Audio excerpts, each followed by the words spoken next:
Bien, vamos con la pregunta 14. Dice, pregunta 14, que sea la letrica más grande, listo. 14. A ver.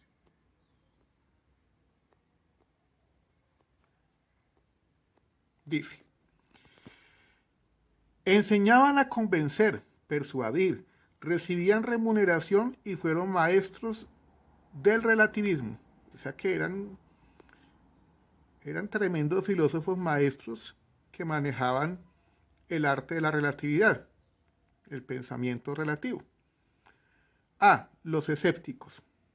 B. Los estoicos. C. Los sofistas. D. Los epicureístas. Entonces miremos. Los escépticos que empezaron en la Grecia antigua, una de las escuelas morales es el escepticismo de Pirron de Elis, pretendían no creer en nada, pero para vivir tranquilos, para no preocuparse. Esa era la tendencia ética de ellos. Por eso el escepticismo. Sin no preocuparse por nada. Los estoicos. El estoicismo de los estoicos buscaban purificarse por medio de ponerse en pruebas,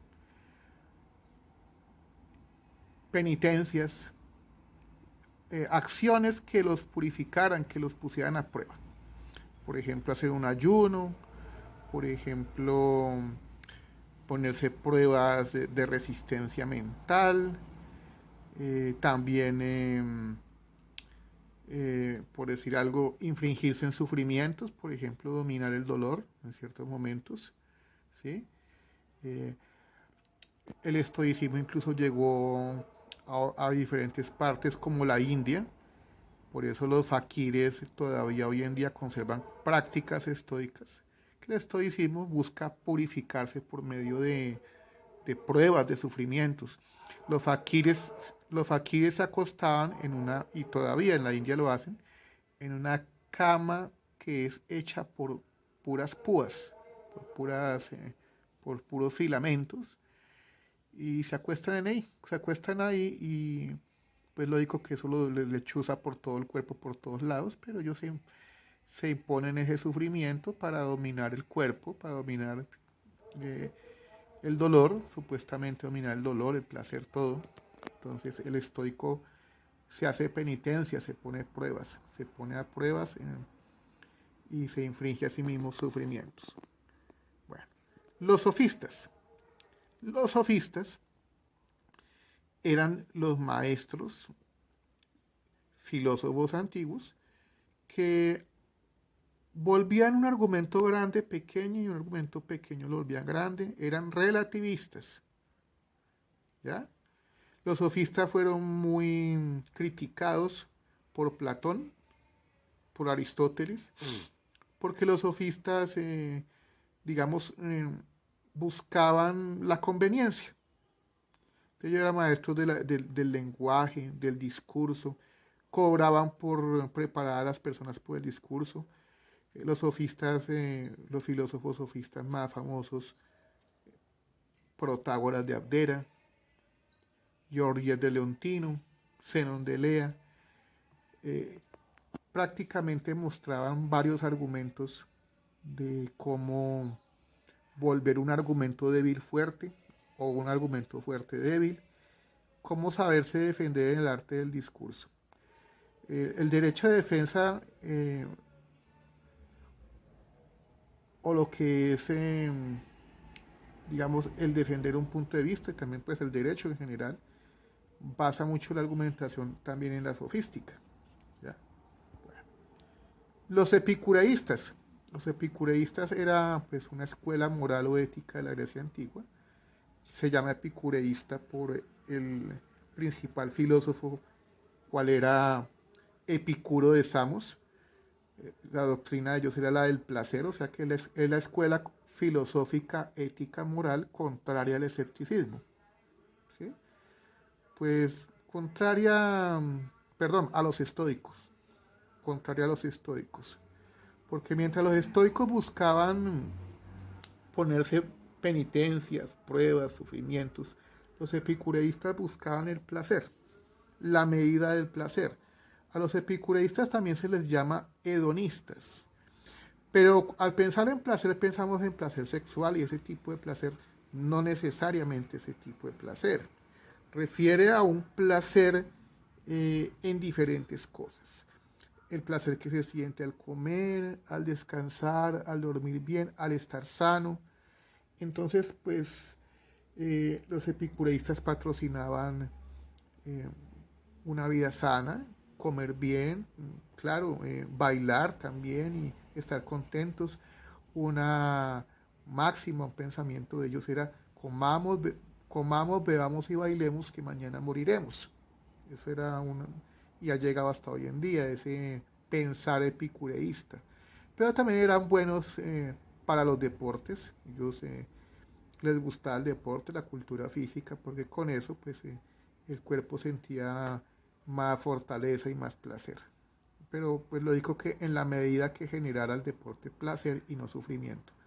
Vamos con la... Ah, perdón, entonces la 14, la respuesta es los sofistas. Bueno, porque ahí dice que convencer, persuadir, recibían remuneración y maestros del relativismo son los sofistas. Vamos con la 15. 15. Dice acá, 15.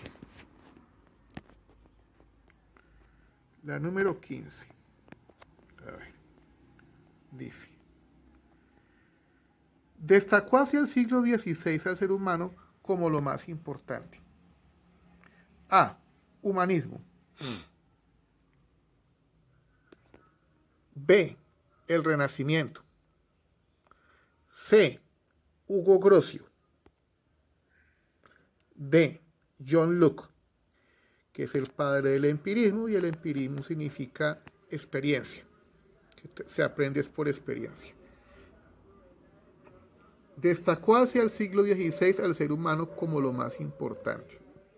Bueno, entonces, el ser humano como lo más importante hacia el siglo XVI es una tendencia llamada humanismo, ¿correcto? Bueno, el Renacimiento también es del siglo XVI, pero lo que destaca al ser humano como lo más importante se llama el humanismo. Fíjense que la palabra humanismo de humano quiere decir que el ser humano es lo más importante. Bueno, bien. Han hecho más bulla los vendedores hoy.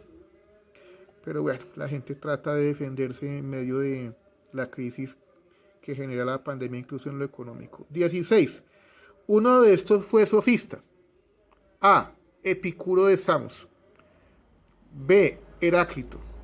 Heráclito de Efeso. Heráclito de Efeso pues manifestaba que el arye o el origen de todo estaba en el fuego, ¿no? Epicuro de Samos ya dijimos que es el principal filósofo y se considera el padre, el creador del epicureísmo o hedonismo, la doctrina del placer, ¿no? Bueno. C. Zenón de Lea. D. Aristarco. Entonces, dice allí, uno de estos fue sofista. Respuesta, Zenón de Lea. Zenón de Lea nos muestra unas aporías. Aporías son unos conceptos lógicos con dicotomía. Uno de ellos es el del arco y el de la flecha con la diana. O sea, cuando usted dispara flechas al tiro al blanco. O sea, ese se llama el argumento de la diana y al tiro al blanco. Diana, ¿por qué? Porque Diana era la diosa de la cacería en la mitología romana. En la griega a Diana se le llamaba Artemisa. Bueno, lo cierto del caso es que Zenón de Lea decía que si usted dispara una flecha y usted ve que llega ahí a donde están los círculos de tiro al blanco, y usted ve la flecha ahí, toca la flecha ahí, que supuestamente la flecha no llegó según Zenón de Lea, la flecha no llegaba allá, porque para llegar allá primero tiene que llegar a la mitad. Antes de llegar a la mitad debe llegar a la mitad de la mitad. Y siempre tiene que ir a una mitad. Sucesivamente por mitades hasta el infinito. O sea, la mitad de esa mitad, luego la mitad de esa otra mitad.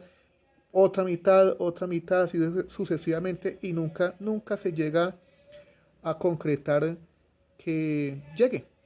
Entonces, eso es lo que plantea Zenón de Lea. Él también es el autor del argumento con el mismo concepto de la tortuga y Aquiles, que supuestamente en un círculo van recorriendo una tortuga y Aquiles y que en ese caso no es cierto que la tortuga alcance, que Aquiles alcance a la tortuga, según él.